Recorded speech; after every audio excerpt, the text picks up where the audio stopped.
বাইরে বৃষ্টি শুরু হতেই তোমরা এসে হাজির হয়ে গেছো দেখছি। আমাদের জীবনে আর কি আছে বলুন তো? এই জন্মতে শুরু আর মৃত্যুতে শেষ, আর তারই মাঝে বেঁচে থাকার রসদ আপনার এই গল্প। হ্যাঁ, খালি হাতে এসেছি আর খালি হাতেই ফিরে যাব। তোমরা অল্প বয়সী ছেলে পুলে, তোমরা এসব ভাবতেই পারো, কিন্তু যারা আমাদের মতন আধ্যাত্মিক বিষয়ে কিছু জানি তাদের কাছে এই বিষয়টা কিন্তু অন্যরকম। শুনতে যখন চাইছো তখন বলি, তখন আমার বয়স 30-32 হবে। ভাবলাম কয়েকটা দিন বাপ মায়ের কাছে কাটিয়ে আসি, এই ভেবেই বাড়ির উদ্দেশ্যে রওনা দিলাম। বাড়ি যাবার পথেই কৈলাসপুর নামের একটা গ্রাম পড়ে। সেই গ্রামে যেতেই সন্ধে নেমে এলো। আমি ভাবলাম এখানেই আজকের আশ্রয় নিই। এই ভেবে কিছু দূর এগোতেই একটা বিকট চিৎকার কানে এলো। কেউ যেন তীব্র যন্ত্রণায় ছটফট করছে। কি যন্ত্রণা! ছেড়ে দে, ছেড়ে দে আমাকে, এবারে মুক্তি দে তোরা। দয়া কর আমার উপরে, আমি আর পারছি না। আমি মৃত্যু চাই। কি অসহ্য যন্ত্রণা! কি হলো? কি এত অদ্ভুতভাবে চিৎকার করছে? ওই বাড়িটা থেকেই তো আওয়াজটা আসছে মনে হচ্ছে। এই রাতে কারোর বাড়িতে এইভাবে যাওয়াটা উচিত হবে না, কিন্তু তবুও একবার দেখি তো।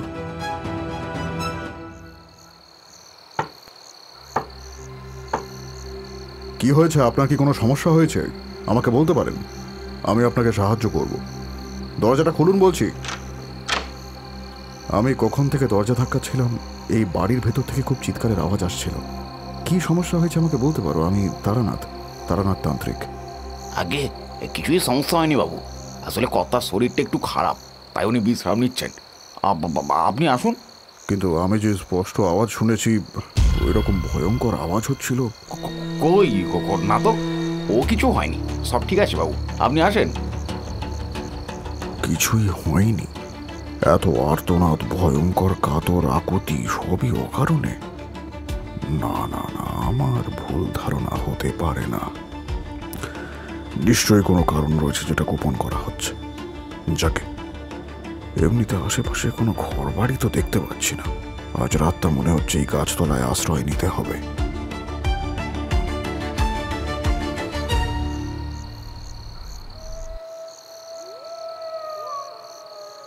এ কি বাবু, আপনি এই গাছতলায় ঘুমিয়েছিলেন যে? তাতে কি হয়েছে? আমার গাছতলায় থাকার অভ্যেস রয়েছে, কিন্তু তুমি এখানে? আমাকে কর্তাবাবু পাঠিয়েছে। রাতে আপনার সাথে আমি ঠিক করে কথা কইতে পারিনি, কিছু মনে করবেন না যেন। না, রাত বিরেতে অচেনা লোক দেখে বেশিরভাগ লোকটাই এমন করে। কিন্তু তোমার কর্তা তোমাকে এখানে পাঠালেন কেন? কর্তাবাবু বিশেষ দরকারই আপনার সাথে দেখা করতে চেয়েছেন, দয়া করে নাকচ করবেন না। আচ্ছা বেশ, দেখি চলো তোমার কর্তা আমার সঙ্গে কেন দেখা করতে চাইছেন। চাকর আমাকে সসম্মানে বৈঠকখানায় বসিয়ে চলে গেল। আমিও তখন ঘরটার চারদিকে তাকিয়ে দেখছি। ঘরের মধ্যে কিছু অস্বাভাবিক গন্ধ বারবার আমার নাকে এসে মারছিল। ঘরের পরিবেশ যে আর 5টা গৃহস্থ বাড়ির মতো নয় তাতে সন্দেহ নেই। ঠিক সেই সময় আমার সর্বশরীর যেন ভয় কেঁপে উঠল। কেন ঠাকুরমশাই? সেই ব্যক্তি কে ছিলেন? উনি ছিলেন বাড়ির কর্তা রমাকান্ত ঘোষাল। সারা মুখ ক্ষত বিক্ষত, গাল চোপড়া ভেঙে মুখের অবস্থা শীর্ণ। হাত সহ শরীরের বাকি অংশগুলোতে রয়েছে অসংখ্য ক্ষত চিহ্ন, যার থেকে রক্ত চুইয়ে পড়ছে। ওই ব্যক্তি এককাল হেসে আমাকে বলল, ঠাকুরমশাই, আমার নাম রমাকান্ত ঘোষাল। উনি এসেছিলেন, কিন্তু আমার চাকর পচা আপনার সাথে যেমন ব্যবহার করেছে তার জন্য আমি অত্যন্ত লজ্জিত ঠাকুরমশাই। আরে সেই নিয়ে এত বিব্রত হওয়ার কোনো প্রয়োজন নেই। আপনার চাকর বলছিল আপনি কিছু বিশেষ দরকারে আমার সঙ্গে দেখা করতে চেয়েছেন। হ্যাঁ, ও ঠিকই বলেছে। ঠাকুরমশাই, নিশ্চয়ই কিছু খাওয়া হয়নি, একটু কিছু জল খাবার গ্রহণ করুন। না না না, মাফ করবেন, আমি কিছু খাবো না। আপনি বিশেষ প্রয়োজনে ডেকেছিলেন বলেই আমি এসেছি। ঠাকুরমশাই, আপনি ব্রাহ্মণ মানুষ, আপনি আমার বাড়িতে এসে কিছু না গ্রহণ করলে আমি যে দুঃখিত বোধ করব। তাছাড়া জীবনে তো কিছুই ভালো কর্ম করলাম না, হয়তো আপনার সেবা করলে পাপের ভার খানিকটা লাঘব হবে। দেখুন, আপনি যদি সবটা পরিষ্কার করে আমাকে না বলেন, আমি কিভাবে আপনাকে সাহায্য করব বলুন তো? ঠাকুরমশাই, আমার এরকম চেহারা, এরকম ভয়ঙ্কর রূপ দেখে আপনার নিশ্চয়ই ভীষণ কৌতূহল হচ্ছে। আমি এর আগে কাউকে কাউকে এর বিষয়ে কিচ্ছুটি বলিনি, কিন্তু আজ আপনাকে বলবো। ঠাকুরমশাই, দয়া করে এগুলো খেয়ে নিন। না করবেন না ঠাকুরমশাই, এগুলো খেয়ে নিন। বেশ, ঠিক আছে, আপনি আপনার কাহিনীটা শুরু করুন তাহলে। এসব আজ থেকে প্রায় 10 বছর আগের ঘটনা। আমি ছিলাম মধ্যবিত্ত পরিবারের সন্তান। ছোটবেলা থেকেই পড়াশোনার চেয়ে বেশি পুজো আচ্ছা, যাগযজ্ঞ, তন্ত্রমন্ত্রের দিকে বেশি আগ্রহ ছিল। সেবার আমাদের গ্রামে হঠাৎ করে এক সাধিকা এসে উপস্থিত হলেন। গ্রামের উত্তর প্রান্তের বুড়ো বটগাছের নিচে তিনি আশ্রয় গ্রহণ করলেন। লোকে বলতো তিনি নাকি অসীম শক্তির অধিকারী। হিমালয়ের গহন অরণ্যে বসে তিনি সিদ্ধি লাভ করেছেন, আর তাই মানুষের কেবল মুখ দেখেই তার অতীত ভবিষ্যৎ সব যেমন বলে দিতে পারেন, তেমনি সকলের সব সমস্যার সমাধানও তিনি করে দিতে পারেন। কিছুদিনের মধ্যেই তিনি গ্রামবাসীদের ভগবান হয়ে উঠলেন। আমিও তার দর্শন করতে বটতলায় গিয়ে বসে থাকতে লাগলাম। একদিন, মা, দয়া করুন মা, বিয়ে 10 বছর পেরিয়ে গেল, এখনো সন্তানের মুখ দেখলাম না। ডাক্তার বুদ্ধি, ওঝা মৌলবি কিছুই বাদ দিইনি, কিন্তু তবুও যে কিছু হলো না। তোর ভাইয়ের বউ তো পোয়াতি, তাই না? হ্যাঁ, আমার সবই কপাল। বিয়ের বছর ঘুরতে না ঘুরতেই ওর বউ পাতি হয়েছে আর আমাদের। ওই ওপরওয়ালা যে কার ভাগ্যে কি লেখে তা মানুষের বোঝা দায়। তুই বাড়ি যা, সন্তান সুখ তোর হবে, কিন্তু সেটা একটু ঘুর পথে। তার মানে? এর মানে তুই 2 মাস পরেই বুঝতে পারবি। যা, এখন বাড়ি যা, আমি সাধনায় বসবো। এই ছেলে, শোন, প্রায় দিন এখানে আসিস তুই, আবার কিছু না বলেই বেরিয়ে যাস। এটা কি বেড়াতে আসার জায়গা নাকি? আসলে আসলে আমি তুই সাধনা করতে চাস, তাই তো? পড়াশোনা করতে তোর ভালো লাগে না, ভালো লাগে তন্ত্র মন্ত্রে দীক্ষিত হতে। আপনি আপনি তো সব জানেন মা। দয়া করুন, দয়া করে আমাকে আপনার শিষ্য করে নিন। আমি আমি আপনার সব কথা মেনে নেব, সব কথা।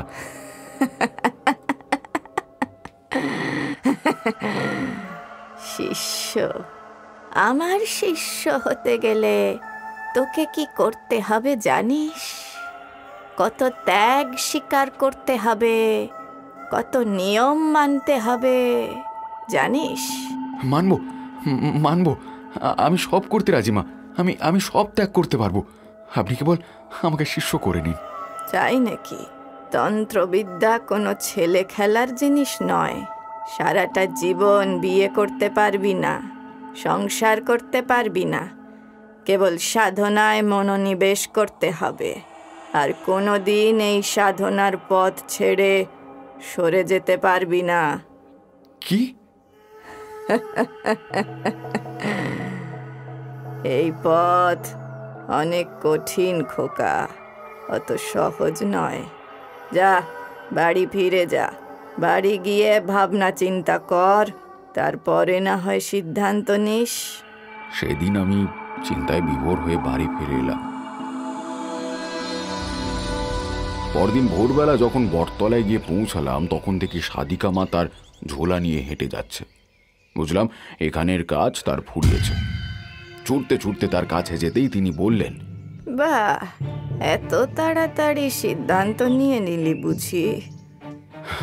আমি আমি আমি আপনার সব নিয়ম, সব শর্তে রাজি মা। আমি আমি আপনার বলা পথেই চলব। আপনি কেবল আমাকে শিষ্য করে নিন। বেশ, তবে তাই হোক। আজ থেকে তুই আমার শিষ্য। চল, আমি এখন গিরিশগঞ্জের দিকে চলেছি, তুইও আমার সাথে চল। আমি আর সাধিকা মা হাঁটতে শুরু করলাম। বহু গ্রাম, নদী, নালা পেরিয়ে আমরা সারাদিন ধরে হাঁটতে থাকলাম। গিরিশগঞ্জের কাছে আমরা যখন পৌঁছালাম তখন দিন পেরিয়ে সন্ধ্যা নামছে। আমার সারা শরীরে তখন যেন অসহ্য ব্যথা, ক্লান্তি আর খিদেতে এক পাও চলার ক্ষমতা নেই। পুকুরের পাড়ে একটা গাছতলায় আমরা বসলাম। আমি ক্ষীণ কণ্ঠে বললাম, আমার বড্ড খিদে পেয়েছে মা, তেষ্টায় গলা শুকিয়ে কাঠ হয়ে গেছে, কিছু খেতে পেলে। হ্যাঁ, সেই সকাল থেকে পথ চলছিস, খিদে তো পাবেই। আচ্ছা, কি খাবি বল? পোলাও, মাংস, লুচি, আলুর দম নাকি অন্য কিছু? এই গণ্ডগ্রামে পুকুরের ধারে এইসব খাবার কোথা থেকে আসবে মা? এই আপনি কি বলছেন? কোথা থেকে আসবে, কিভাবে আসবে সেটা না হয় একটু পরেই বলছি। এখন কি খাবি বল দেখি? পোলাও, মাংস। ওম ওম পুণ্ডরিকাক্ষং তৎসৎ করুণাম পুরুষাণাং ভূতকায়া নমঃ নমামি।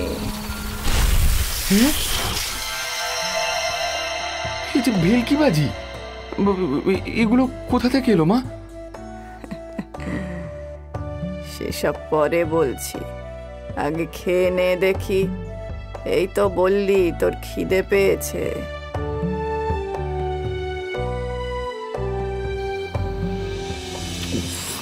কি সুস্বাদু খাবার মা, এত ভালো খাবার আমি কোনোদিন খাইনি। সত্যি আপনি জাদু জানেন, নইলে এমন জায়গায় এমন ধরনের খাবার পাওয়া যে অসম্ভব ছিল। এটা জাদু নয় রমাকান্ত, এটাই হলো সঠিক আরাধ্যকে আরাধনার সুফল। আর তাই আজ থেকে তুইও শয়তানের আরাধনা করবি। কি? শয়তানের আরাধনা? তার মানে এই আপনি কি বলছেন মা? যেই কথাটা আমি এখনো পর্যন্ত তোকে বলিনি, এখন সেটাই বলছি রমাকান্ত। সকলে ভাবে আমি ভগবানের উপাসক, কিন্তু সত্যিটা হলো আমি শয়তানের আরাধনা করি। আর আজ থেকে তোকেও সেটাই করতে হবে। এ কিছুতেই হতে পারে না, এ অসম্ভব। আমি কখনো শয়তানের আরাধনা করব না। আপনি মিথ্যে বলে আমাকে এনেছেন, এটা অন্যায়। তাই বুঝি?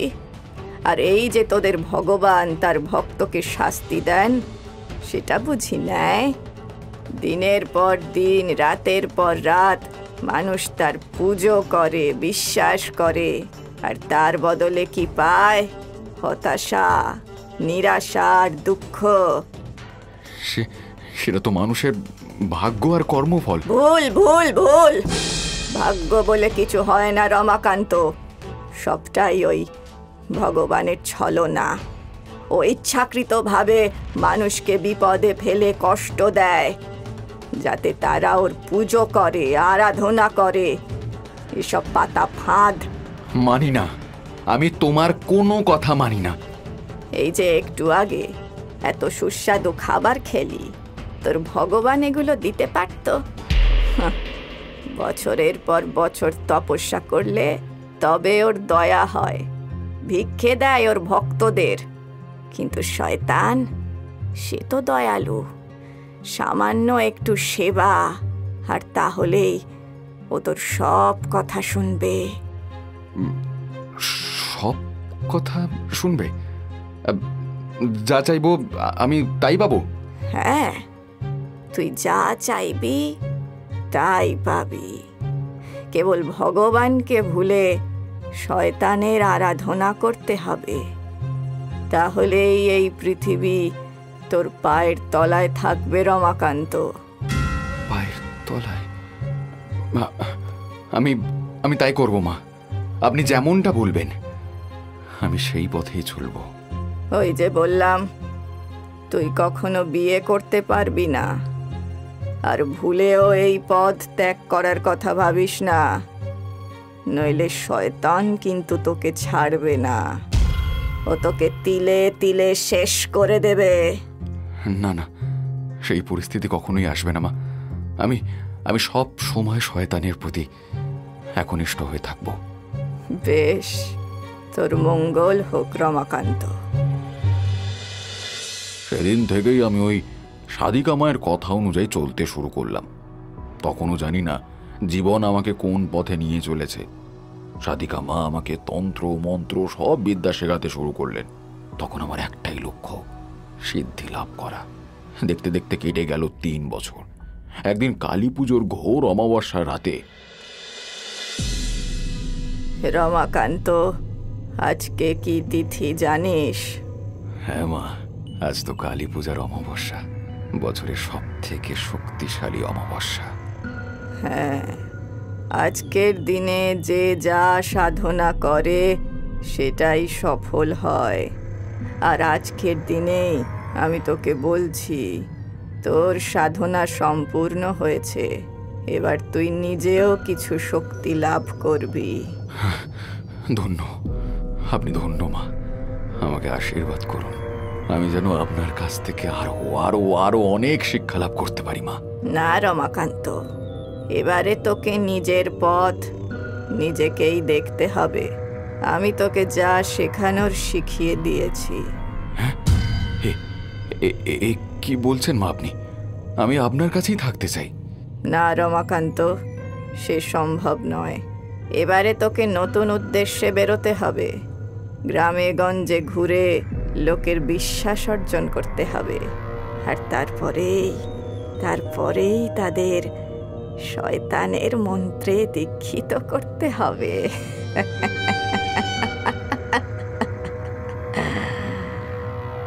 কিন্তু মা, আমি কি পারবো? পারতেই হবে রমাকান্ত।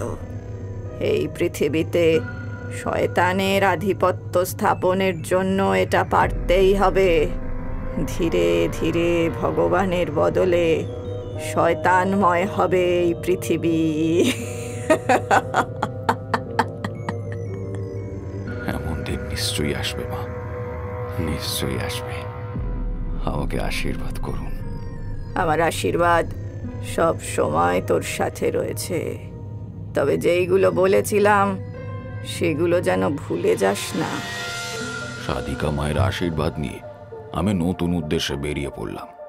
গ্রামে গঞ্জে ঘুরে ঘুরে নতুন শিষ্য বানানোর প্রচেষ্টা শুরু করে দিলাম। কখনো গাছতলায়, কখনো বা মন্দিরে আশ্রয় নিই। গ্রামের লোক সাধুকে দেখলেই যে যা সমস্যা নিয়ে ছুটে আসে। যেটুকু পারি তার নিদান দেওয়ার চেষ্টা করি। সেবার এক গ্রামে যেতেই নরেন চাটুর্যে বলে এক ব্যক্তি ব্যস্ত সমস্ত হয়ে ছুটে এলেন। বাবা, দয়া করুন, আমি অনেক আশা নিয়ে আপনার কাছে এসেছি, দয়া করে আমাকে ফিরিয়ে দেবেন না। আরে শান্ত হন। দেখুন, আপনি আমার থেকে বয়সে অনেকটাই বড়, তাই আমাকে তুমি করে বলুন। আর কি সমস্যা সেটা যদি বলেন। বাবা, আমার একমাত্র মেয়ে নূপুর, মেয়েটা আমার কেমন যেন হয়ে গেছে। গত শনিবার পুকুরে জল আনতে গেছিল, তারপর থেকে অদ্ভুত আচরণ করছে। ঠিক করে খাচ্ছে না, উল্টোপাল্টা বকছে, চিৎকার করছে। ওর চেহারার মধ্যে কিছু পার্থক্য লক্ষ্য করেছেন কি? আগে হ্যাঁ বাবা, চোখ দুটো লাল হয়ে গেছে, মুখটা ঝুলে গেছে, চুলুস্কো খুস্কো। গ্রামের লোক বলছে ওকে ভূতে ধরেছে। দয়া করো বাবা, দয়া করো। নূপুর আমার একটাই মেয়ে, ওর কিছু হয়ে গেলে আমরা শেষ হয়ে যাব বাবা, শেষ হয়ে যাব। দেখুন দেখুন, আপনি শান্ত হন। আমি নিজের যথাসাধ্য চেষ্টা করব। চলুন, আমি যাচ্ছি আপনার সাথে।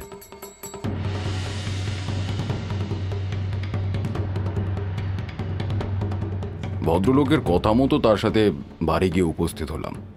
ভদ্রলোক আমাকে তার মেয়ের ঘরের সামনে নিয়ে যেতেই নূপুরকে দেখতে পেলাম। বাবা, আমার মেয়েটাকে কেমন দেখলে? ও ভালো হয়ে যাবে তো বাবা? ও ঠিক হয়ে যাবে তো? আপনি নিশ্চিন্ত থাকুন। নিম্ন শ্রেণীর প্রেত পুকুর পাড় থেকে ফেরার পথে ওর মধ্যে প্রবেশ করেছে। আমি দেখে নিচ্ছি, আপনি বাইরে যান।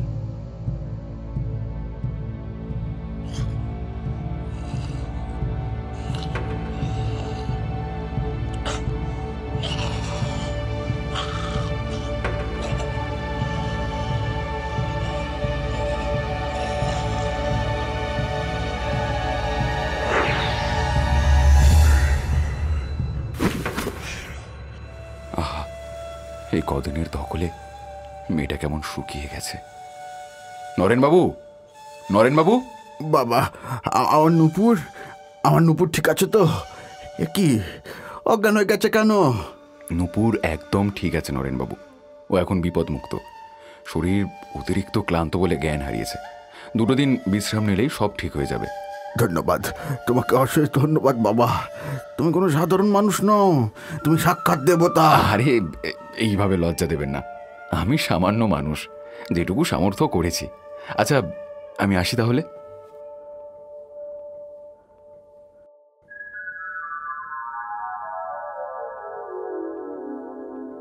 আপনার চরণে আমার শতকোটি প্রণাম বাবা। আরে, এ তো নূপুর। ঠাকুরমশাই, আমি তখন কম বয়সী যুবক।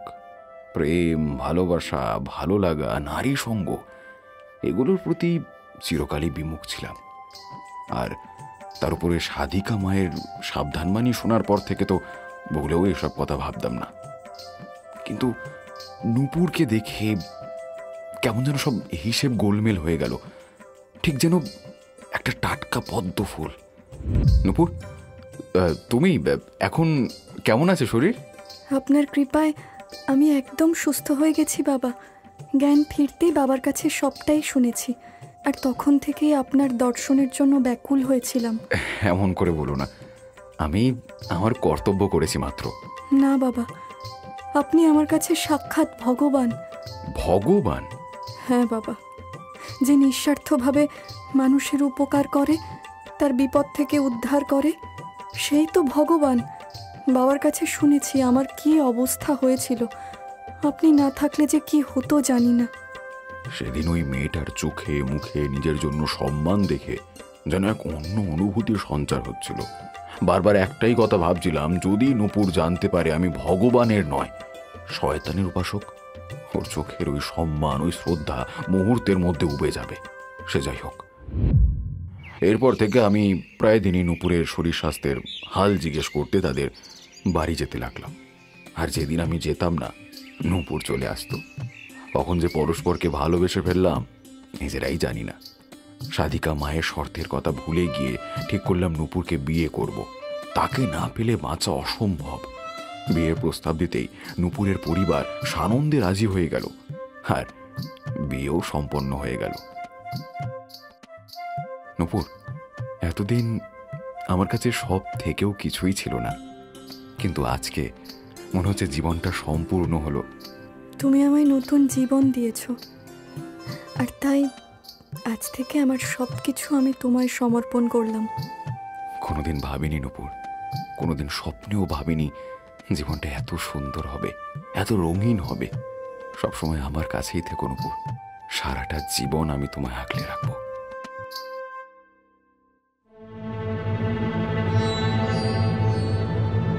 ও বাপরে, ওটা ওটা কি বসে আছে ওখানে? এ কি? এই যে সাধিকা মা। মা, মা, আপনি আপনি এখানে এই সময়? হ্যাঁ, বেশ কিছুদিন ধরেই তোকে দেখতে ইচ্ছে করছিল, তাই চলে এলাম। মা, আমি একটা বড় ভুল করে ফেলেছি। আমি বিয়ে করেছিস, তাই তো? হ্যাঁ মা, আমি বিয়ে করেছি। জানি না আপনি আমাকে ক্ষমা করবেন কিনা, কিন্তু কিন্তু আমি এখন তুই আরো বড় ভুল করতে চাইছিস, মানে এই সাধনার পথ ছেড়ে সংসারী হতে চাইছিস। তা বেশ তো, এ তো ভালো কথা। এই আপনি কি বলছেন মা? আপনি রাগ করেননি? আমি তো ভেবেছিলাম আপনি আমার উপরে ভীষণ রাগ করবেন, আমাকে শাস্তি দেবেন আপনি। ধুর বোকা, আমি কেন রাগ করব? তুই বিয়ে করেছিস, সংসারী হবি, এ তো তোর নিজের সিদ্ধান্ত। তুই ভালো থাকবি, মা হিসেবে তো আমি এতেই খুশি। মা, মা, আপনি ধন্য, আপনি মহান। আজ আজ আমি কি খুশি আমি আপনাকে বলে বোঝাতে পারবো না। আচ্ছা, হয়েছে হয়েছে। দেখ রমাকান্ত, আজকের পর আমি তোকে আর বিরক্ত করব না। তুই সুখে সংসার কর। কেবল শেষবার আমার একটা কাজ তোকে করে দিতে হবে। হ্যাঁ মা, একটা কেন, আপনি 10টা কাজ বলুন, আমি সব করে দেব। না রমাকান্ত, কেবল শেষবার আমার এই কাজটা তুই করে দে, তারপরেই তোর ছুটি। উত্তরের শিমলাপুর গ্রামের মোড়ল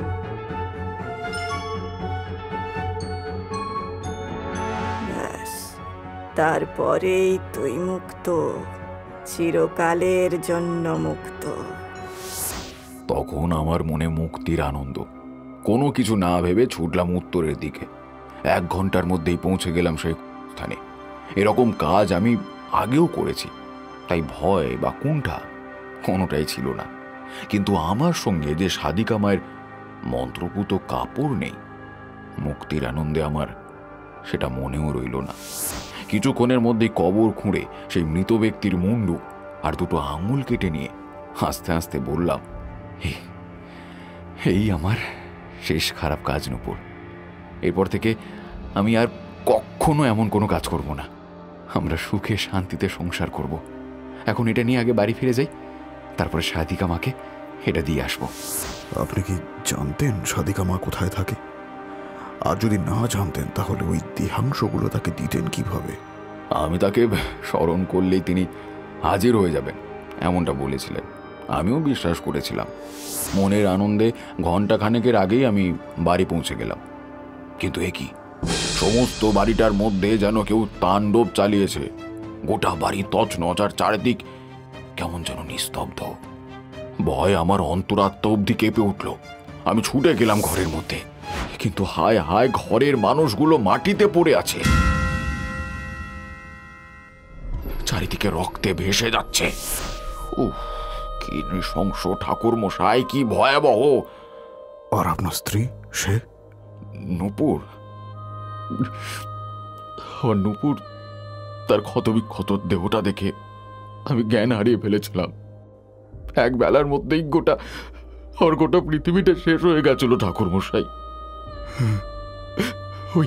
ওই সাদিকা আমার কাছ থেকে উপযুক্ত প্রতিশোধ নিয়েছিলেন বটে, কিন্তু আপনার সারা শরীরে এই কষ্টের চিহ্ন, এই রক্তাক্ত অবস্থা, এসব ওই জিনেদের অত্যাচারের চিহ্ন ঠাকুর মশাই। ওই পাহারারত জিনেরা নূপুরের পরিবারকে শেষ করে ক্ষান্ত হয়নি। আজকে দীর্ঘ 8 বছর ধরে ওরা আমাকে তিলে তিলে শেষ করে দিচ্ছে। তার মানে তারা কি করে? মাঝে মাঝেই ওই জিনেরা আসে আর আমার সারা শরীরটাকে আছড়ে কামড়ে ছিঁড়ে দেয়। আমি ওদের কাছে কত কাকুতি মিনতি করি, চিৎকার করে কাঁদি, কিন্তু ওদের হাত থেকে আমার কোনো মুক্তি নেই। জানেন, এই যন্ত্রণা থেকে মুক্তি পেতে আমি আত্মহত্যা করার চেষ্টা করেছি, কিন্তু তবুও ওরা আমাকে করতে দেয়নি। আমি আর পারছি না ঠাকুর মশাই, আর পারছি না। নিজের খারাপ কর্মের ফল আমাকে আর কত ভোগ করতে হবে, কত! সবই বুঝতে পারছি রমাকান্ত বাবু।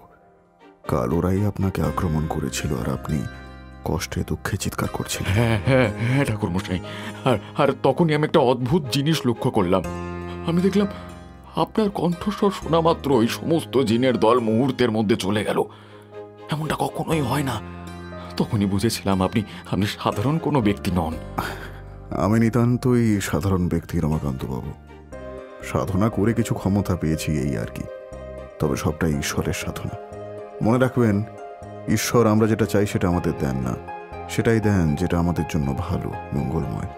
ঠাকুর মশাই, আপনি আমাকে এই যন্ত্রণা থেকে মুক্তি দিন, আমাকে দয়া করুন। আমি আর পারছি না। ঠিক আছে রমাকান্ত বাবু, আমি মন্ত্র দ্বারা আপনার বাড়িকে ঘর বন্ধ করে দেব। ওই জিন আর আপনাকে কষ্ট দিতে পারবে না। ঈশ্বরের আরাধনা করুন, ঈশ্বর আপনাকে শান্তি দেবে।